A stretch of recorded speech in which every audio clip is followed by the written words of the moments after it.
Meus queridos, a missão de discipular. Grande tema, grande responsabilidade é dado à igreja, que é o ato de discipular. E quando nós atentamos para esse tema, a missão de discipular, e nos vem aquela pergunta: o que seria a missão de discipular? Quem deve discipular? Por que devo discipular? São perguntas que não quer calar, que vem à nossa mente e o nosso coração, e nós precisamos tratar deste assunto com uma seriedade profunda. A última obra do teólogo inglês John Stott foi O Discípulo Radical. E ele levanta 9 teses pelas quais devemos ser um discípulo e um discipulador. E quando tratamos do tema discipulado, lembramos do período da Segunda Guerra Mundial, quando na Alemanha surgiu um movimento que enxergou diferente das outras igrejas o que Hitler fazia, o que aquele movimento se realizava. E ali um pastor chamado Dietrich Bonhoeffer escreveu um livro, O Discipulado. E ele completou essa obra e é um marco na história da igreja. Quem quiser entender o que é o discipulado no sentido profundo, dentro de um contexto em que a igreja precisava entender o que era ser um discípulo de Cristo, precisa ler Dietrich Bonhoeffer, O Discipulado. Então, nesta noite, queremos abordar sobre a missão de discipular. E antes de abordarmos de forma mais específica, vamos iniciar definindo os termos. Gosto muito de definição terminológicas, porque nos ajuda a compreender um pouco mais aquilo que estamos tratando, abordando, e é uma propedêutica sintética a este tema, mas que os irmãos atentem conosco para que haja um esclarecimento dessa palavra discipular, que transcende o sentido de um verbo de ação. O que seria o discipular? Para entendermos o discipulado e o discípulo.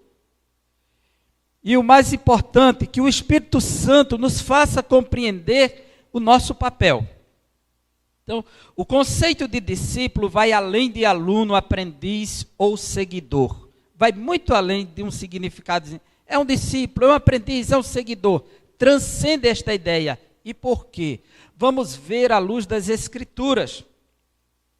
Quando atentamos para esse texto de Mateus, capítulo 28, os versículos 16 a 20, nós aqui já temos um parâmetro, uma diretriz para onde queremos chegar. Um mapa para tratarmos dessa missão de discipular. O Novo Testamento nos apresenta pelo menos 4 palavras gregas relacionadas ao discípulo, ao discipulado, ao ato de discipular. São palavras correlatas a esta missão, de sorte que o Dicionário Internacional de Teologia do Novo Testamento, que é grego-português, trata das 4 de forma sequenciada, sem querer desmembrar uma da outra, os conceitos estão interligados. E eu quero trazer para nós nesta noite, porque dentro desse texto que lemos, nós vamos encontrar aqui 4 fundamentos que exige de nós uma atenção indispensável para a efetivação da missão de discipular. Então, o primeiro princípio que queremos elencar aqui, e para que fique claro para todos nós, que para desenvolver a missão de discipular, o primeiro fundamento, o primeiro requisito exigido, a partir do texto eu quero inferir, é que para desenvolver a missão de discipular, primeiro, diga comigo, é preciso ser um discípulo de Jesus. Não podemos falar de discipulado e da missão de discipular sem sermos discípulos verdadeiramente de Cristo. E um discípulo, ele transcende a ideia de um religioso. Transcende a ideia de um membro de uma igreja. transcende a ideia de alguém que está acomodado numa zona de conforto, inserido num contexto cultural evangélico, em que ele gosta dessas canções, ele gosta desse ritmo, ele gosta desse espaço, mas ele não tem o perfil de um discípulo. Ele tem o perfil de alguém que está acomodado a uma zona de conforto, a um espaço, e cumpre a sua missão religiosa de estar aqui nos dias, ou na sua denominação, no seu espaço religioso, mas não desenvolve de fato um ato discipulativo, discipulador. E é sobre isso que queremos meditar, porque para ser de um discipulador é preciso ser discípulo de Jesus. Só pode realizar a missão de discipular quem for de fato um discípulo de mestre. Se torna inconcebível falarmos de discipulado a um grupo não discipulado. Falar de discipulado a um grupo não discipulado se torna contraditório, inaceitável. Porque o texto começa dizendo assim: e os 11 discípulos partiram para a Galileia. Nós vamos encontrar nesse texto aqui a grande comissão de Cristo, o grande mandamento, mas ele vai dar para quem já é. Ele vai dar a missão de discipular para quem já é discípulo. O texto começa afirmando literalmente: os 11 discípulos foram para a Galileia, para o monte que Jesus lhes indicara. Veja que já começa afirmando que eles são discípulos. E a palavra que está aqui é o matetés, que é o singular. No grego está matetai, que é o plural. E a palavra matetés, ela define a ideia dos seguidores de Jesus. Sempre que é dado o termo discípulo, é dado com essa palavra, matetés. E matetai no plural. Este substantivo deriva do verbo grego mantano. E essa palavra que dá origem à palavra matemática. Esse verbo dá origem à palavra matemática. E o mantano no grego clássico significa literalmente adaptar-se, preparar-se para, acostumar-se. Então, ela começa afirmando o verbo mantano que é alguém que se ajusta a algo, que se adapta a algo. Não é alguém que simplesmente se aproxima, acostumar-se. Em Homero, mantano significa adquirir ou adotar, aprender, seja através do ensino, seja através da experiência. Este é o sentido do verbo. Um homem é chamado matetés, discípulo, aprendiz, quando se vincula a outra pessoa a fim de adquirir seu conhecimento prático e teorético. É chamado para um aprendizado prático e teorético. Este é o princípio que era dado àquele que é chamado de matetés, discípulo, que para os hebreus é chamado de talmide. Talmide é o discípulo. E aí que você vai ter aquela palavra famosa, Talmud, né? O talmide, que é o seguidor. E uma coisa interessante é que os judeus, nas suas escolas, a yeshivá, que é a escola judaica de ensino, de discipulado, era feita com a nata da sociedade. Os rabinos, os mestres, os rabis, quem escolhiam os melhores. Era um processo seletivo e só fazia parte de tal escola quem tivesse condições, um perfil. Então era escolhido. Você pode observar que a história de Saulo de Tarso, ele era um dos melhores, o seu pai era um empresário, o enviou para estudar na escola do rabino Gamaliel. Então, quem tem condições, envia os seus filhos para aquela formação.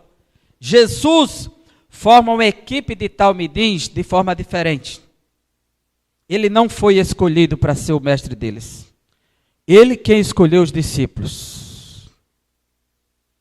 Ele não foi escolhido porque alguém tinha condições de bancar o ensino de Jesus. Não, Jesus quem saiu na beira-mar, onde tinha uma banca de imposto, a entrada de imposto, onde tinha alguém, Jesus foi em busca.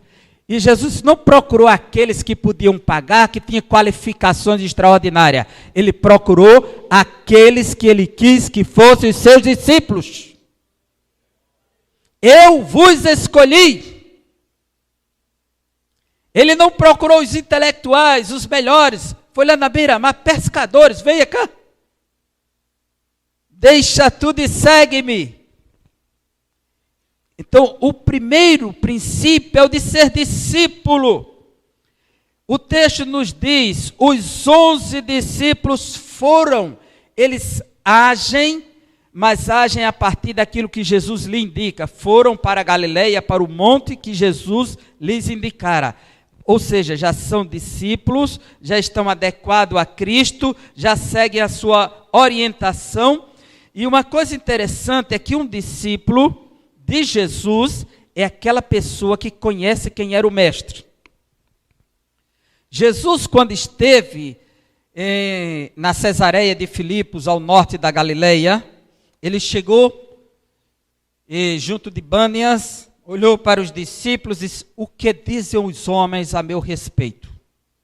O que eles estão questionando acerca da minha identidade? Ele disse, olha mestre, uns estão dizendo que tu és João Batista, Elias, Jeremias ou alguns dos profetas.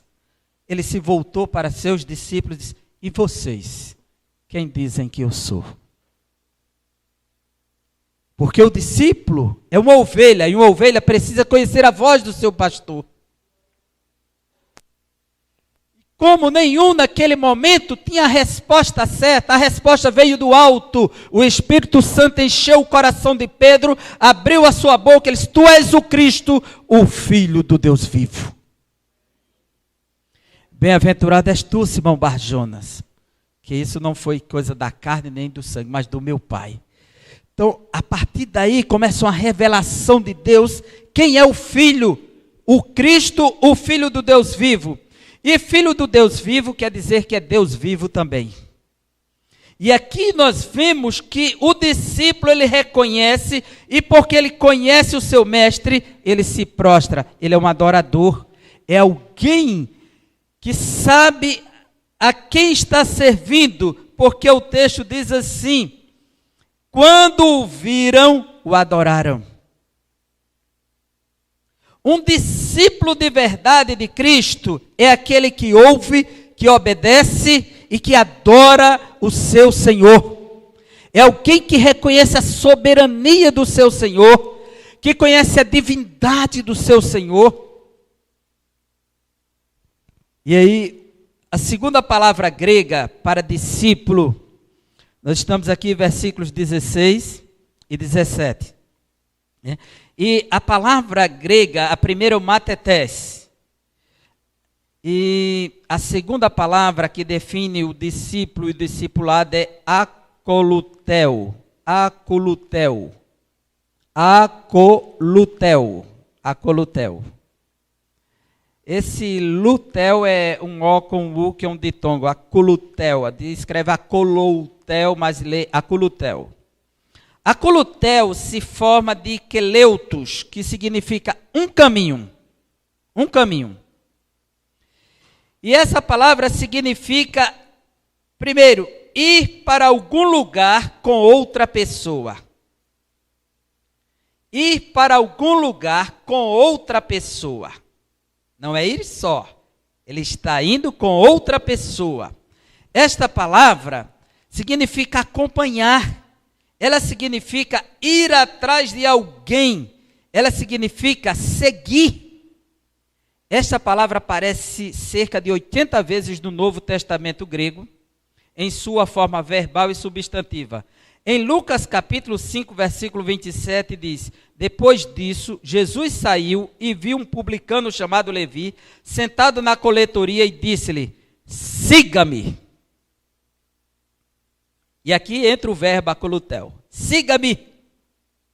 Quando ele diz siga-me, o texto seguinte, Lucas 5, 27 e 28. 28 diz, Levi levantou-se, deixou tudo e o seguiu.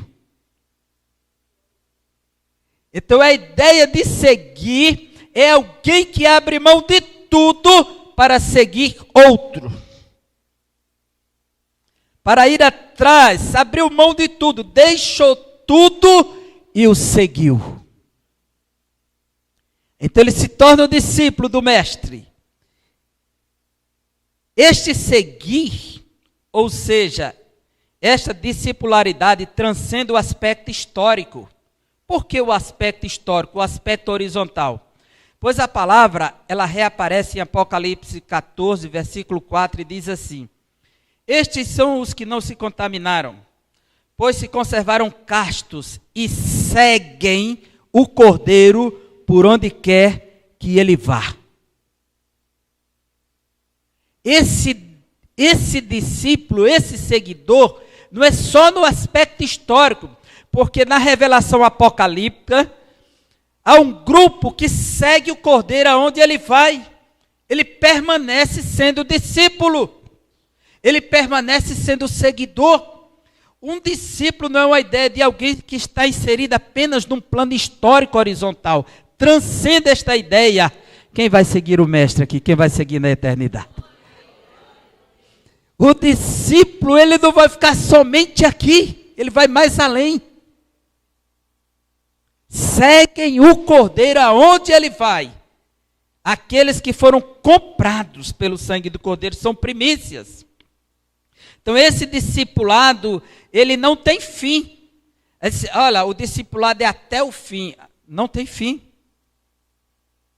Quando falamos até o fim, é um contexto histórico, porque transcende esse aspecto. O verdadeiro discípulo, ele vai mais além. Se eu e você somos verdadeiros discípulos, nunca deixaremos de ser discípulos do Mestre. Que nós vamos segui-lo, seguir o Cordeiro aonde ele for, no Monte Sião. A terceira palavra é a palavra que está ligada ao discipulado, é mimeomai. Mimeomai significa imitar. Dessa palavra mimeomai vem a palavra mímica em português. Mímica.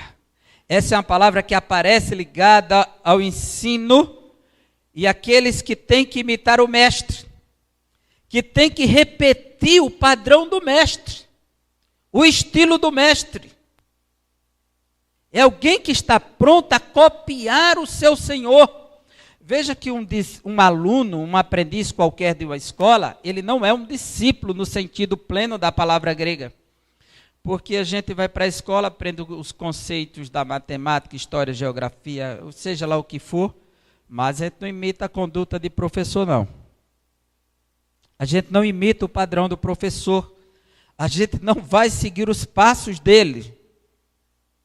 Ele pode ter lá seu padrão de vida, um modelo, um estilo, um perfil, e não tem nada a ver conosco, só o conteúdo.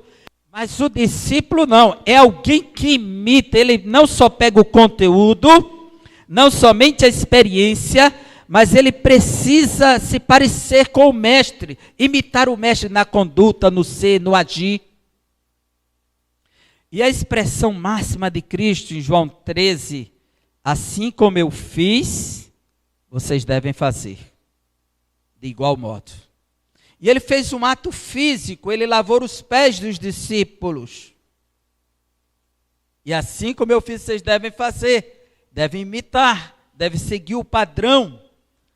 É o modelo que ele apresenta. Então, essa palavra, segundo W. Balder, ele diz que estas palavras são empregadas com um alvo ético imperativo. É o imitar a ética do mestre. No Novo Testamento ela está sempre ligada a isso. Ela se vincula com obrigações a um tipo específico de conduta. Se aplicam a pessoas específicas que são obviamente exemplos vivos para a vida e para a fé. Então, esse é o conceito de imitar.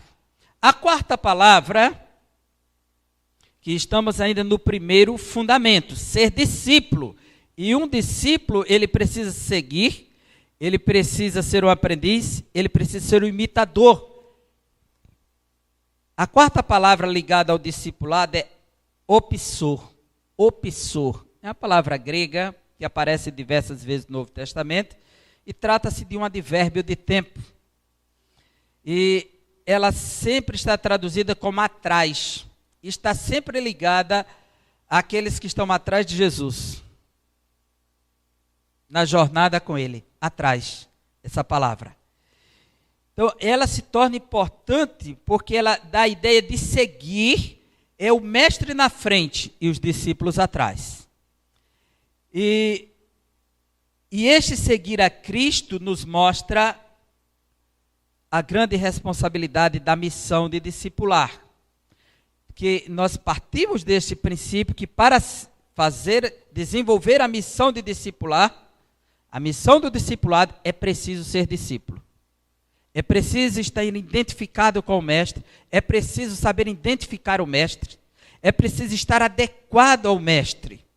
Então estas palavras definem o conceito essencial de discípulo, assim sendo o matetés, aquele que adaptou-se ao mestre, o acolutel, o seguidor que deixou tudo pelo mestre, é um mimeomai, ou seja, um imitador de seu mestre, pois é um opissor, aquele que vai atrás do mestre. Então nós estamos nessa jornada de discipulado. Segundo princípio, ou fundamento para o discipulado. Diga comigo. O senhorio meta-universal de Cristo. Se nós não reconhecermos este aspecto do senhorio de Cristo, jamais iremos desenvolver a missão de discipular. Porque se não há reconhecimento de quem era o seu Senhor, não haverá obediência. O livro de Malaquias, Deus diz assim, olha, se eu sou pai, aonde está a minha honra? Se eu sou Senhor, aonde está o temor a mim? Eu quero saber. Deus começa questionando o seu povo, porque Ele é Senhor, Ele é Pai, Ele é dono, Ele é soberano. Então, o senhorio meta-universal de Cristo. Por que meta-universal? Além do universo. Meta quer dizer além. Além do universo. O senhorio de Cristo não se limita, não se reduz a um aspecto espacial, físico, a algum aspecto da criação ou simplesmente ao ser humano. É o tudo. Os irmãos lembram que Jesus, Ele mandou o mar se calar. Jesus mandou o vento se aquietar. Jesus andou sobre as águas. Ele é Senhor sobre tudo. Não é apenas sobre os demônios, as forças do mal. Ele é Senhor da criação. É aquele que disse, Pedro, estão cobrando o imposto, vá buscar uma moeda para pagar para mim e para você. Aonde, mestre? Está escondida lá no mar da Galileia. Olha, Jesus sabia, havia um cardume lá, passeando no mar, no lago de Genezaré, chamado de Mar da Galileia, que tinha um peixe no meio de milhares, que dentro dele tinha uma moeda para pagar o imposto, certo, uma didracma. Você sabe o que isso significa? Você já imaginou, já viu um cardume de peixe, como é que é assim, para lá e para cá, naqueles documentários? Aí Pedro lança o anzol, não foi a rede, não foi o anzol, era um só que ele ia pegar. Que esse lance a rede e aí vá partir dos peixes. Mas não, é aquele que conhece tudo, domina tudo, é soberano sobre a sua criação. Imagina o impacto desse discipulado de Pedro, sabendo quem é o seu mestre, quando ele abriu um peixe, está uma didracma lá, que valia por 4 dracmas. Perdão, era uma didracma, quer dizer 2 dracmas de Jesus e 2 de Pedro. Ele fisgou uma estáter, que vale por 4 dracmas. Uma estáter vale por 4 dracmas, tá certo? Uma dracma é uma, didracmas são 2 dracmas. Então era 2 de Pedro e 2 de Jesus. Então tinha uma moeda que pagava as 4, era uma estáter. Pode pegar o texto de Mateus 17 que diz uma estáter. Por pouco eu não ensinar errado agora. Então, olha aqui, irmãos. Versículo 18 diz assim: Então Jesus aproximou-se deles e disse: Foi-me dado toda a autoridade no céu e na terra. Há uma tradução que diz poder.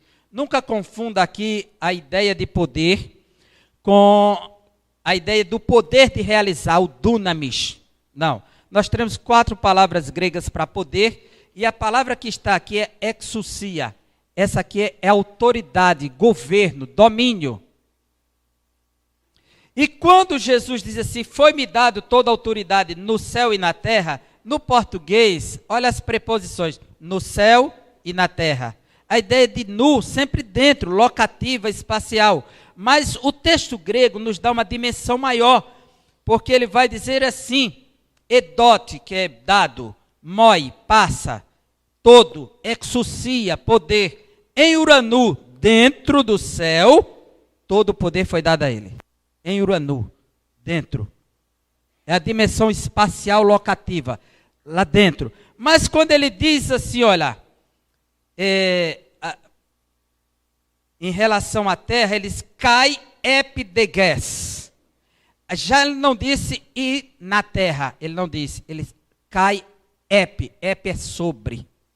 Quer dizer, transcende a ideia de terra, porque engloba o universo, engloba toda a criação. A autoridade dele não é só sobre a terra. O texto diz que é sobre tudo. Transcende, é meta universal o senhorio dele. Então, se nós não reconhecermos que Cristo é Senhor sobre tudo, sobre todas as coisas, nós não vamos nos adequar ao seu discipulado.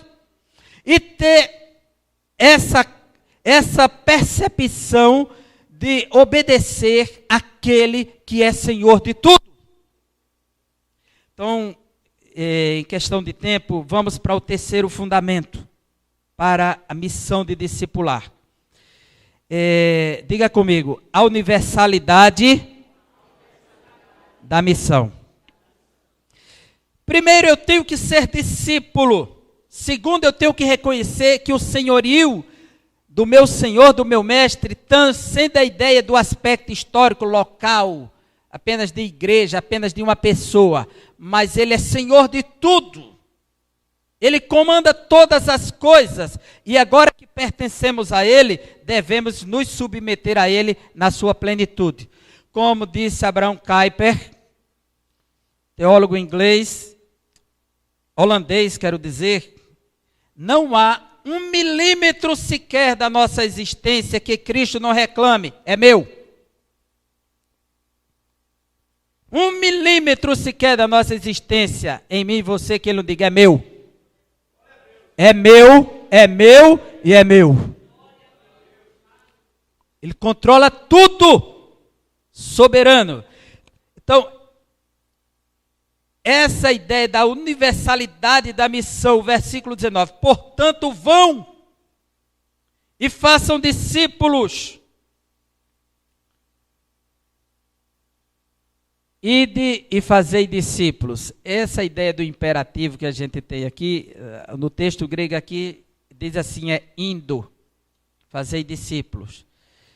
Não é apenas ide, porque ide, então quando eu chegar lá eu faço. É indo, a partir do momento que eu saio, não é a partir do momento que eu saio da minha igreja, da minha zona religiosa, não é essa a ideia. A partir do momento que eu tenho encontro com o meu mestre, com Cristo, agora eu já vou seguindo, fazendo o discipulado. Sou discipulado para discipular. Então é indo, a partir do momento que nos movemos, já começa a missão de discipular. E essa missão ela é universal, para que eu não pense que ela se restringe à minha rua, à minha casa, à minha família, aos meus parentes, à minha nação. Não. É uma dimensão universal. Portanto, vão e façam discípulos de todas as nações. Mateteusate pantataetene, que é justamente a etnia. Todos os povos, todas as etnias precisam do discipulado, conhecer quem é Jesus. E quem é que vai fazer isso? Os discípulos que se encontram com o Mestre. Aqueles que já tiveram um encontro pessoal, que foram marcados pelo seu poder, que já vivenciam essa dimensão de um novo nascimento, que tem a identificação com o Mestre. E quarto fundamento para a missão do discipulado, que o texto nos mostra aqui. Diga comigo, o Evangelho integral. O conceito de Evangelho é muito amplo. E Jesus deixa claro que diz assim: vocês vão fazer discípulos de todas as nações. A segunda parte do versículo 19 diz: batizando-os em nome do Pai e do Filho e do Espírito Santo. Observe que não falta nada em relação à doutrina. O Evangelho completo, ele fala do Pai, fala do Filho e fala do Espírito Santo. E quando ele diz para que façam discípulos, mas também batize. Porque o batismo representa a aliança pública. Agora batize na fórmula. A fórmula de Jesus é essa: em nome do Pai. Aí não diz assim, em nome do Filho e em nome do Espírito. Diz em nome do Pai e do Filho e do Espírito. Porque ao dizer em nome do Pai, o nome do Filho está implícito, o nome do Espírito também. Então, em nome do Pai e do Filho e do Espírito Santo. E nós precisamos ter essa visão. Aí surge tanta gente, olha, o batismo correto é só em nome de Jesus, porque Atos dos Apóstolos batizaram em nome do Senhor. Ninguém estava lá para ouvir a fórmula completa. O autor só registrou. O que importa aqui, o ponto de partida é o que Jesus disse: vocês devem batizar em nome do Pai e do Filho e do Espírito Santo. O que passar disso é heresia, é engano, não é evangelho pleno. Então o evangelho, ele tem que obedecer à voz do seu Senhor. E aí ele diz no versículo 20, ensinando-os, porque fazer discipulado é ensinar o evangelho. É doutrinar as pessoas quem é Jesus. Não podemos pensar em fazer discípulos sem ensinar quem é Jesus. Ensinando-os a obedecer a tudo o que eu lhes ordenei. Não é o que vocês vão ordenar. Ensinando-os a obedecer a tudo o que eu lhes ordenei. Eu participei de um batismo em que eu fiquei frustrado, porque as perguntas para batizar era assim: você está disposto a amar a sua igreja? Você está disposto a honrar o seu pastor? Você está disposto? Era tanta coisa em relação à própria denominação em si, que ofuscou o sentido do batismo, da aliança com Cristo, que não levava a pessoa para Cristo, mas amarrando o sujeito com o batismo à própria denominação. Você está disposto a dar as ofertas, os dízimos sagrados? Quer dizer, a preocupação toda era sustentabilidade denominacional, eclesial, mas não vincular o sujeito a Cristo, porque o discipulado disse: ensinando-os a obedecer tudo o que eu lhes ordenei, os mandamentos de Cristo. E eu estarei sempre com vocês até o fim dos tempos. Olha só a promessa final. Façam isso, ensinando-os. Então, discipular é ensinar o Evangelho. Agora, o Evangelho integral. O Evangelho pleno, quem é Jesus, seu senhorio, seu poder, sua divindade. O que Ele quer da humanidade, a salvação, a libertação, a redenção.